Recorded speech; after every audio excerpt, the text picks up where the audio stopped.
Hey everybody, this is Dayton Dave. And Road Trip Rich. And we're here in New Carlisle, Ohio, which is the historic spot of public enemy number one, John Dillinger's first bank robbery. Okay, and what happened way back, with this sign here, Rich, you know, says June 10th, 1933, which I believe is incorrect. That was, what, 21st? 21st. And what is significant about that is John Dillinger was in Indianapolis jail for 8.5 years before this, okay? But it wasn't for bank robbery. It was for a little strong arm robbery of like a drugstore back in the day. And it was in jail where he met up with the likes of Harry Pierpont and a couple others, where he learned the art of bank robbery. And you know what happens when you're in jail for that long? You start planning stuff. Yeah, you start, well, besides avoiding butt stuff, you're thinking about what you want to do when you get out. So if you think about June 21st, a couple significant things about that. One, you're talking the beginning of summer. You're ready to have a good time. By the way, everybody, check out the haircut on Road Trip here. He's a new man. He lost the mad scientist look. It's going for the Doc Brown look. Okay, but it's June 21st, summertime. You're just out of jail. And what's June 22nd? What, first day of summer? I don't know. That is John Dillinger's birthday. Oh, okay. So this particular day was John Dillinger's last day of being in his 20s. He's turning 30 the next day. Okay. He's thinking, man, I want to party hard, right? And I need some money. I need it quick. So him and his gang of less than professional bank robbers came to this spot here in New Carlisle, and they placed a getaway car a couple blocks down the street here. Is that where that silver truck is, right? A little further down the street, about a block or so up the street. And this is now, by candles here is now not as many candle robbers as bank robbers, so maybe that's the key thing. But they had a tip that behind the bank,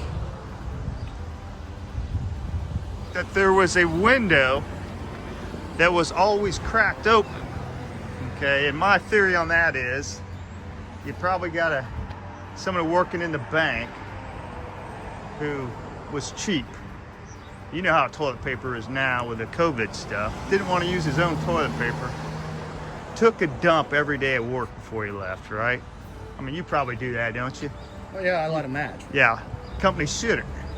Well, he cracked the window, didn't want anybody to know he's taking a shit, and it came back to haunt this bank. So Dillinger's and his boys snuck through the window, laid there all night until the next morning when the bank opened. And when the tellers and the customers came in through the door here, they ambushed him. Said, hey, point a gun at him, lay down, keep your mouth shut, open the safe. Right. The guy, teller who was supposed to open the safe, was struggling with a combination. One of Dillinger's cohorts was kind of, hey, be stalling, let's put a slug in him. And Dillinger was the only one that supposedly remained cool about it, okay? Said, hey, he's fine, just open the safe, buddy. Got it open. They got around 10 grand or so, which was a lot of money back then. And then they jumped behind the building through the window they came in. Their getaway car came roaring down this street, which was 71 then. It's State Route 571 now. They ran behind this lady's house here, got in their getaway vehicle, and sped off eastbound on 71. And to kind of thwart any cops that might be chasing them, they threw a bunch of nails that they had purchased out behind their vehicle so that anybody following them would get a flat tire, thus a clean getaway. John Dillinger was suspected of using a girlfriend who lived in Dayton's apartment as the base of his operations for a while. Today, we're going to see if we can find that location. Okay. All right, we're in downtown Dayton now. We're doing a little research trying to find the home of Mary Longnecker, who was the girlfriend of Dillinger.